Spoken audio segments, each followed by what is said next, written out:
السلام عليكم، واش راكم؟ ان شاء الله تكونوا كامل بخير. اليوم جبت لكم سليطه تاع باذنجان. على بالي تقولوا لي سهله، انا نقول لكم ما سهله. نحط لكم الطريقه تاعي. الا هنا حكمت حبيبه باذنجان، حطيتها تشوى مع حبيبه حار، راس حار، وحبيبه طوماطيش، وزوج سنينات تاع الثوم. تجي بنينه وتجي هايله مع هذا رمضان. تحطيها في الطابله والله ما تنشبع.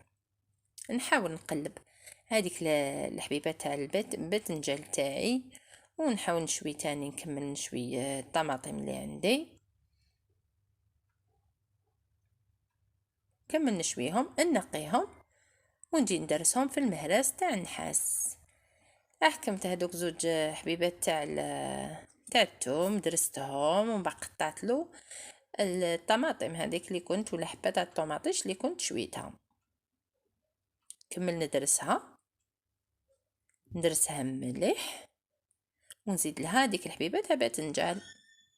كمل ندرس هذيك الحبيبه تاع باذنجان، ندرسهم مليح. نكمل هذاك الراس تاع الحار، نزيد نقطعو ونديرو مع هذوك الباذنجان والطوماطيش والثوم. نكمل ندرسهم حتى نوجد هذيك السليطه تاعي ونحطها في صحن التقديم. درتها في الطبسي تاع الطين، تجي بنينه. نزيد لها البنه، حطيتها في الطبسي تاع الطين، ومن بعد درت لها فلفل كحل،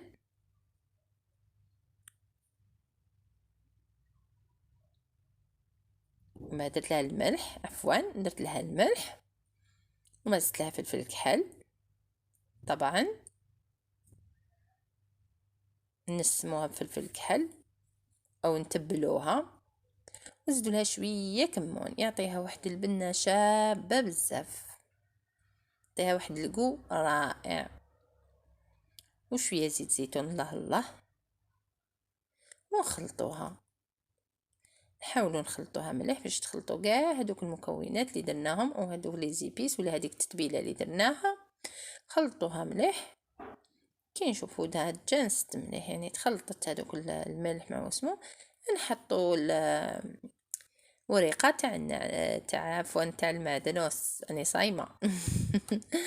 ورقه تاع المعدنوس، الله الله. وفي الاخير نقول لكم ان شاء الله تكون عجبتكم الوصفه تاع اليوم، وتحطوا لنا تعليق شباب وجام لما لا.